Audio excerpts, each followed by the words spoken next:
So, I'm gonna put a hat on because my hair looks bad. Um, it is that wonderful time of year. I said this exactly in the same video yesterday, but everything has come together. Raw went, Raw came and went. We now know everything's set for SummerSlam. There's and today like 10 matches get on after NXT, 10 matches for SummerSlam, 20 matches in 2 days. I have so much wrestling to watch this weekend. Like, I've never, like, 10 matches in a pay-per-view is like a little, like, you never think about it happening, but they gotta figure we got 4 hours, we put 10 matches out there. You can have your few that go maybe not that long, and then you can have a bunch. Well, you have an extra hour to fill, so it's like, hey, less talking, more wrestling. Because I remember the difference between this year's SummerSlam and last year's SummerSlam was that fact of the matter that there wasn't a whole lot of wrestling. Or there was, but every match was timed perfectly. There wasn't a match that went over 20 minutes. But I'm here to talk about one of those matches that probably will go over that 20-minute threshold, and that is the winner-take-all WWE World Heavyweight Champion Seth Rollins versus United States Champion John Cena. This match basically has happened before the pay-per-view. It happened in the Triple Threat the Royal Rumble, so I'm getting this match basically twice in a row live. Yeah, lucky me.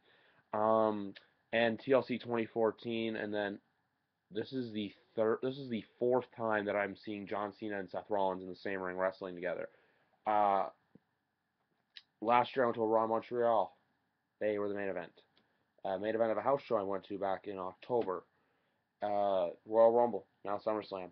Four times I could see this match live. This is the fourth. I've never usually seen that before. There's one other match in this card that I have seen before live, but I'll get into that in another video. But this match has basically, it's one of those ones that's been rumored for a while because you figure the United States Championship was one of those titles where, unlike the Intercontinental Championship, was never really meant anything. It did get its big push back in like the mid 2000s, but then it always fell off the wagon. It's kind of like, okay, who's holding it now? But I feel like ever since Cena did win the title at Mania, it's given a little promise back to it because it's like, okay, John Cena can hold it. He's still in meaningful matches with the title. Like he had his matches with Rusev and he had his matches with just Rusev and Owens and his open challenges. But even with the open challenge concept, it kept things interesting. Like Seth Rollins can go on and one he wants, but hell, it gives these guys opportunities to fight. Like Dean Ambrose, Neville, Wade Barrett, like the list goes on and on and on and on and on of guys who had the open challenge. And then there was the open challenge about a month ago on Raw, where John Cena and Seth Rollins faced off. One thing happened in that match that everyone remembers, and that's Cena's nose going like this, like over like that, like it's great. I wasn't me making a sound effect; I just not crack my nose. Um, that he broke when he broke his nose, and most people really didn't realize that. Oh, Cena made him tap. They've basically taken her away from the fray, and they're making it about how big Seth Rollins was that he broke his nose, not the fact of, oh, they made the champion. Your number one priority in the company is always the WWE World Heavyweight Champion. And they made him tap out. It was a raw, meaningless match where they could have said, hey, do this. Even with the fact of the matter, like Cena Lesnar last year at SummerSlam, Cena, no one knows if he was hurt or not, but they made it about he got his ass kicked, 16 German suplexes this year, WrestleMania. Sure, everyone remembers Seth Rollins, but at the same time, Suplex City came out of there. This match, though, has a lot of potential to be great because you know the kind of wrestler Seth Rollins is. You know Cena's good with these big pay-per-view matches. It's not like WrestleMania 30. It's not like WrestleMania 31, where his match was like, oh, okay, it's a bit of a throwaway match. The one against Rusev, it was hyped more, but then last year's against Bray Wyatt was kind of like the Wicked versus the Brave. His legacy's on the line. I know a lot of people who do cut up that legacy storyline, but at the same time, he's the hottest thing. He's been the hottest thing in that company since 2005. People are saying, oh, when's the heel turn going to happen? The heel turn will not happen to a guy who can release. I am a Cena fan, so don't take this the wrong way. But he's the guy who can release a shirt in any color he wants. He will sell it. Why? It's because of the person. It's not the. Sometimes, like I said in my video yesterday, sometimes you buy it for the shirt, majority of the times you buy it for the person. You don't care what it looks like. Like, give you an example. The red one in my closet he wore about late last year. I wasn't sure what to think of it at first. You see it when you get in person though. It's good. Like the orange and green one. I don't know yet. Hey, I might come back with it.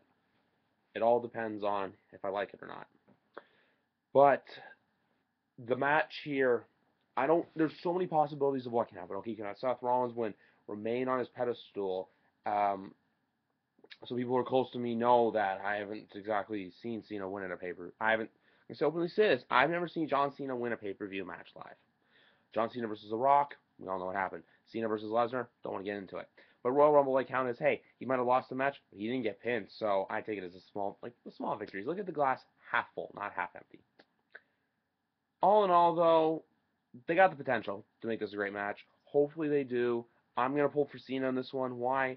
Because no one wants. Because you gotta figure it out. If they're really high on Rollins, they're gonna have him lose. But then again, they want to make this a long-term rivalry.